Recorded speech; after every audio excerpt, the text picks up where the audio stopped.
Hey guys, it is John C. Morley here, serial entrepreneur. Welcome to IFYL Inspirations for Your Life. I'm so glad that you guys joined us here today. Fix my hat. And just hoping all the mothers had a wonderful, wonderful Mother's Day. I really do appreciate fixing my hat. A little crooked there. Yeah, I think we're going to make myself some new hats because all right. Anyway, I hope all the mothers had a great Mother's Day today, and everyone definitely showed appreciations to their mom. And also, we give thanks to all the mothers that are not with us anymore, grandmothers and great grandmothers, etc. So we have a great show for you guys tonight. As you know, we start on a Saturday, we roll all the way through the week, and we end up on a Friday with a new master topic. Thanks so much for watching us, making us a part of your day. Really do appreciate that. If you're watching us on the replays, 1 a.m., 1 p.m., 2 a.m., 2 p.m., 3 a.m., 3 p.m., 6 a.m., 6 p.m., 10 a.m., 10 p.m., 12 noon, 12 midnight, whenever you choose to watch us, thank you so much for making a choice to have us be part of your daily day. I really do appreciate that. Let's get right on with our master topic, shall we, everyone? Here it is. How to tap into your creativity. We're on series 2, which means we're on our second year. We're on show 20. We're on episode number 2. So let's just dive right in. And if you're watching us, you're going to see a QR code on your screen. You guys know the drill by now. You can just launch your phone, point over to the QR code like so, touch the yellow lips. Or if you're listening to us, then you can obviously just go to believemeachieve.com.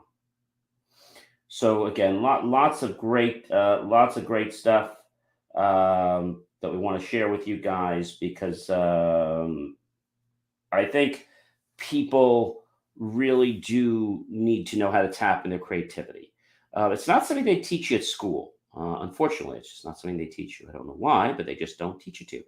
All right, so let's get into this. So, an intro into our imagination. So, how do we imagine? Hmm. A lot of people say, you have to close your eyes to imagine. Do you have to do that? No, you don't have to do that, but you can actually make the choice to keep your eyes open. So let's just start out with something really simple, all right? Let's pretend for a moment. I just fix my hat here. Let's pretend for a moment that you guys want to imagine. I don't know. You want to imagine maybe an apple or something like that. So picture an apple, all right? And so if you picture an apple, then think about the red apple. Can you do that? All right. So I want you to picture a red apple in your hand. Okay. You guys can probably all do that, right? You can probably see the apple, right? Picture for me right now. Um, if you're driving, picture me for me your car. You can do that, right? Picture getting into your car. Right? Okay, you can do that, right? How about picture for me going to sleep, getting into your bed and going to sleep? Picture getting up. All right. How about picturing being at one of your most favorite sports games? If you're into sports or if there's another thing you like to do, picture that. All right. So imagination is something we get better at the more we're using it. But the thing is, we don't need to close our eyes to imagine. Where says, oh, John, we have to close our eyes. No, you don't have to close your eyes. I just said you don't have to close your eyes. So you don't have to close your eyes. You can do it when you're open. But when you close your eyes, you shut out more distractions that are around you. So I think that's a pretty cool thing that you probably want to do. But you can just imagine with your eyes open, and you can do that really easily. It doesn't take much. So if we think about our imagination is to think about something, right? All right. If I ask you to visualize, let's say I ask you to visualize a chair with 4 legs, you could do that, right? If I asked you to visualize your car, you could do that. If I asked you to visualize your family, you could do that. If I asked you to visualize a chair with 3 legs, well, you couldn't visualize it. You'd have to imagine it and imagine it with the change. If I asked you to imagine a dog with 4 legs, you can visualize that. If I ask you to imagine a dog with 6 legs, you can't visualize. You have to imagine that. Okay, and so visualization, okay, is what we use every day, but imagination is when we take what we already know and we, let's say, superimpose something on it. Now, sometimes you can just imagine something and you don't have to change it. But there are times when we have to put ourselves into that situation. And when we do that, we need to visualize. All right.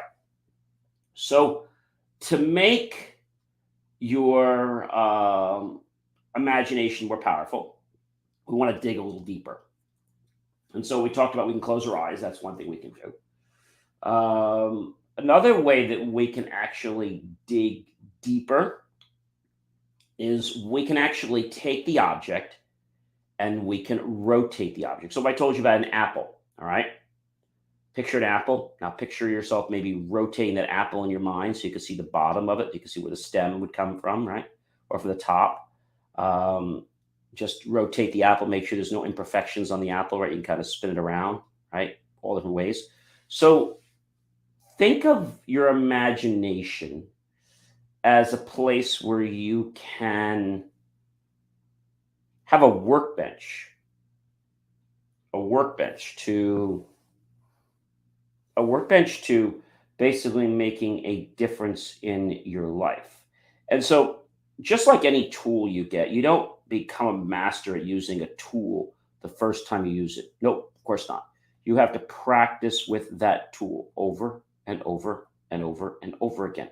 And eventually, you get better at using that tool. You're not perfect at it, but you do get more comfortable with that particular tool.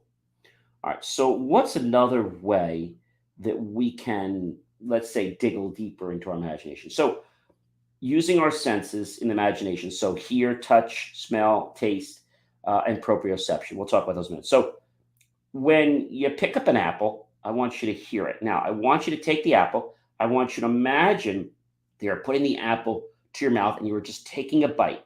Okay. You take the bite, you can hear that crunch noise and you can probably taste how sweet or sour the apple is, right? And you probably can smell the apple, right? And proprioception basically means that you could tell what position space your hand is. If your eye was closed or your body is, you could tell where your body actually is. So when we involve more of our senses in imagination, it becomes more real for us, more real.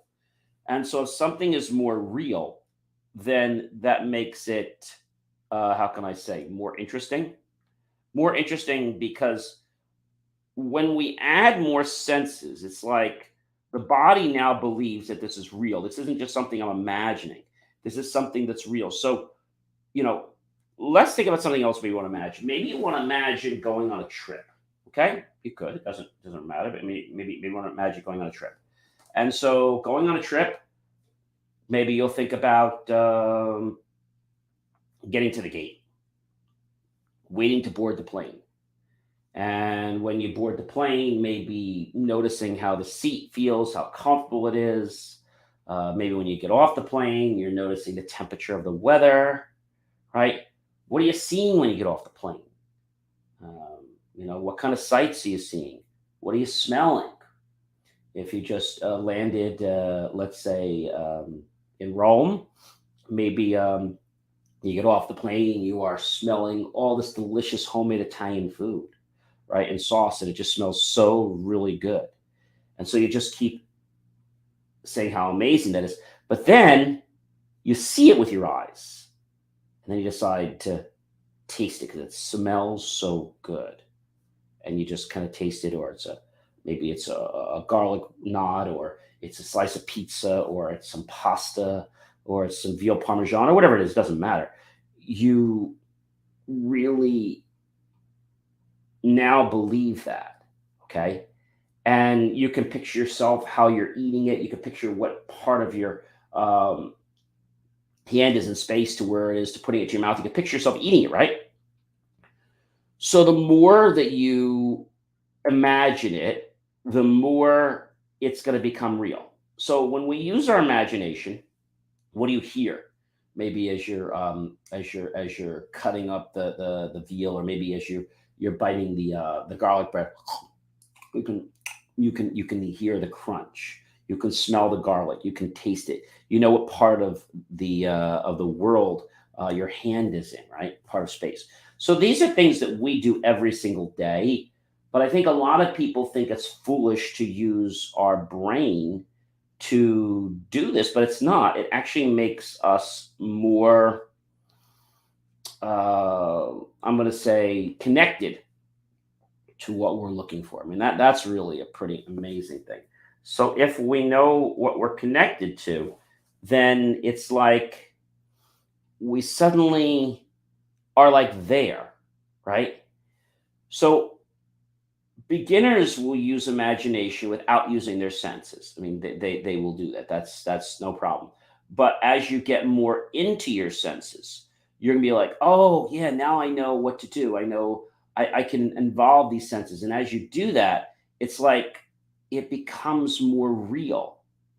It becomes more real. And as it becomes more real, I think that's pretty cool, right? It becomes more real.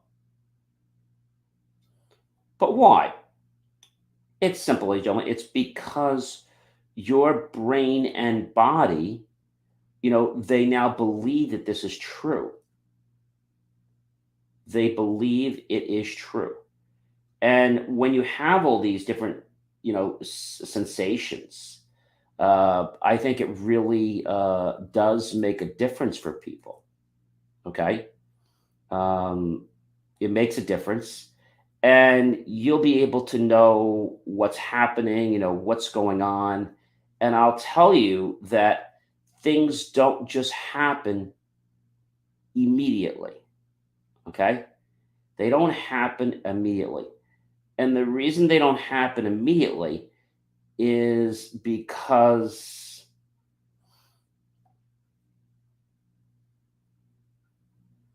people don't see it as something that is real enough to them. Okay. They don't see it as something that's real enough to them. And so, if they don't see it as something that's real enough to them, then how are they ever going to make it become a reality? They're not. They're not. And so, the more we learn how to creatively play with our imagination, the more that we those things that are on our mental screen, okay, we can bring them into our real world. I mean, that's the truth of it. That's the real truth of the matter. Is the more that we learn how to creatively play, the more that that becomes a reality for us.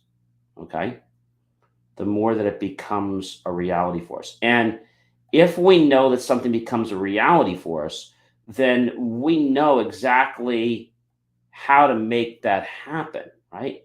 We know how to make that happen.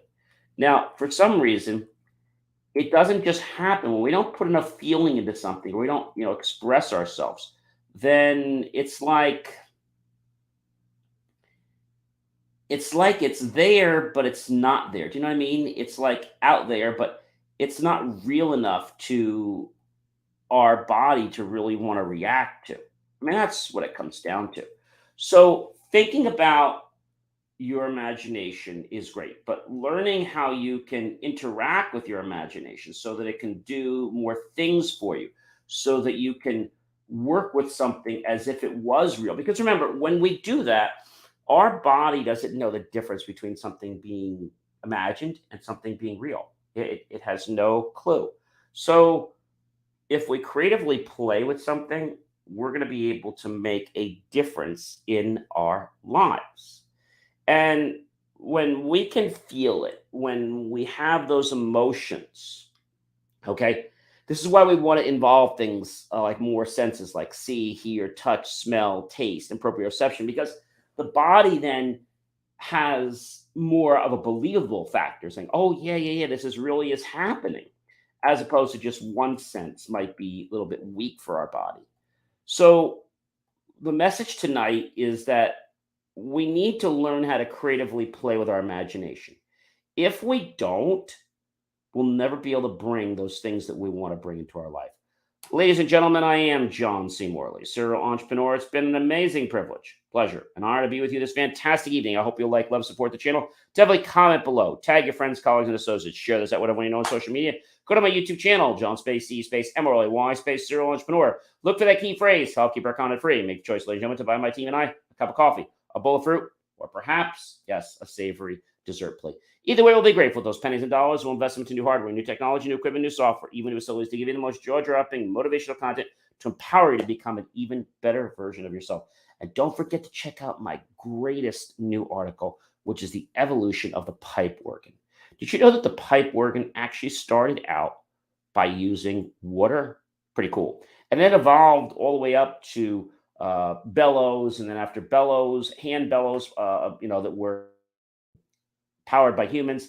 Then it went up to uh, basically blowers, and blowers did things, and the way it worked was that when certain, let's say, certain things were hit on the keys, it would cause things to open. Now when they do this now, it's done with fiber optics, and it can be so precise within 1 millionth of a second, which is really cool. Hey guys, I am John C. Morley, serial entrepreneur. It's been a privilege, been a pleasure, been an honor to be with you this fantastic, amazing evening. I hope you'll like, love, support the channel, and we'll see you guys real soon. Have yourself a great night, and I hope you all had a wonderful Mother's Day with you and your families. Take care and be well.